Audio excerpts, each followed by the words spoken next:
गुलबर्गा जिले के गांव में ब्राह्मण श्री रामदास जी का एक पुत्र रहता था।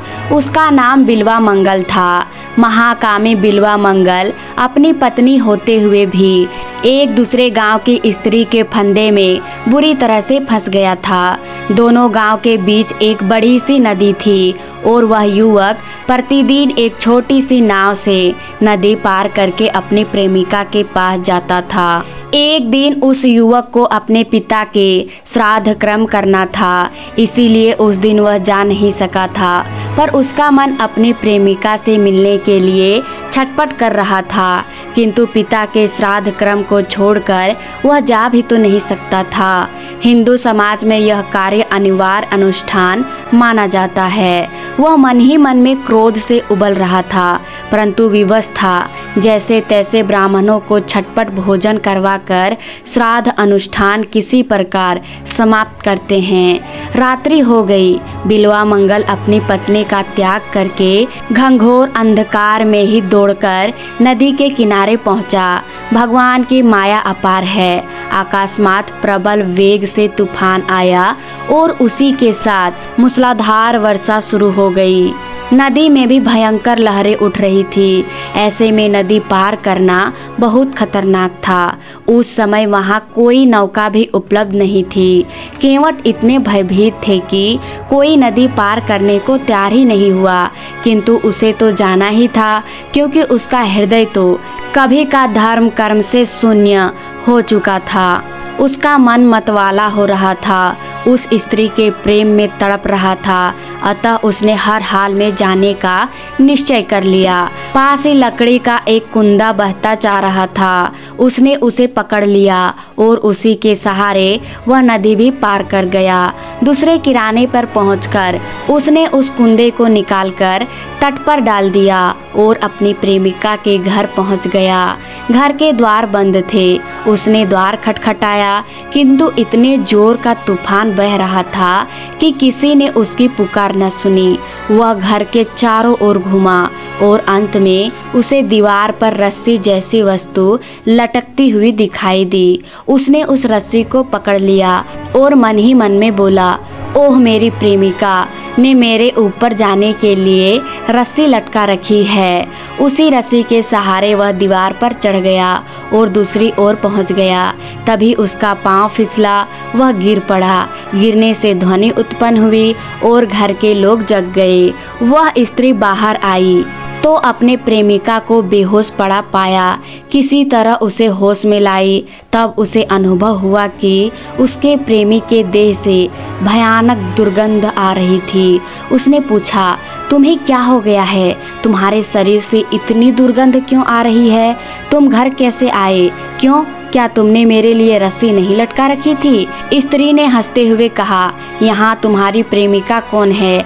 हम लोग तो तुमसे धन पाने के लिए प्रेमिका होने का नाटक करते हैं। तुम क्या यह सोचते हो कि मैं तुम्हारे लिए रस्सी लटकाऊंगी? तुम तो बहुत बड़े मूर्ख निकले। तुमने नदी कैसे पार की? क्यों?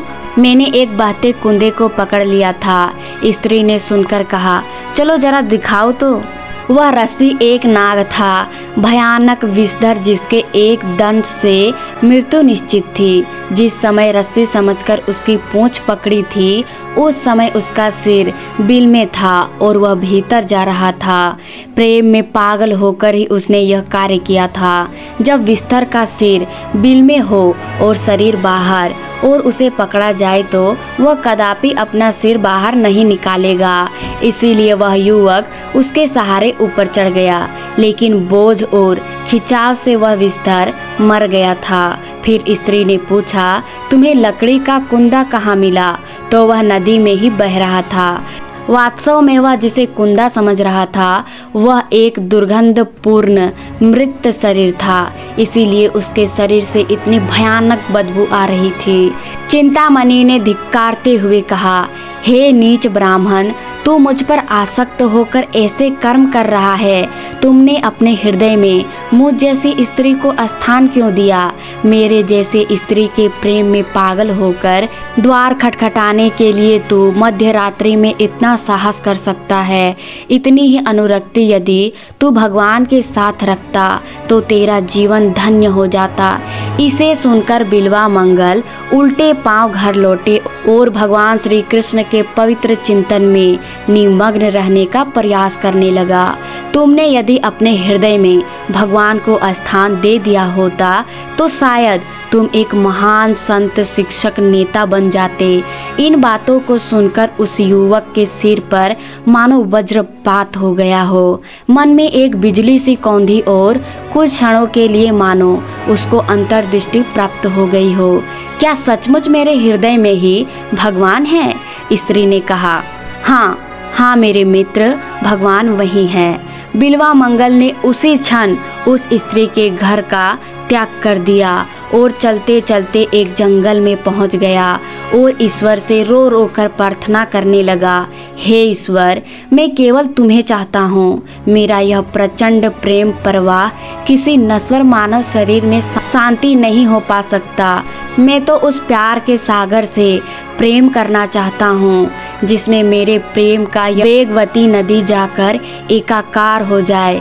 मेरे प्रचंड प्रेम की यह वेग गति नदी किसी छोटे से तालाब में नहीं समा सकती। इसे तो असीम सागर ही चाहिए। प्रभु, तुम जहाँ कहीं भी हो मेरे पास आओ।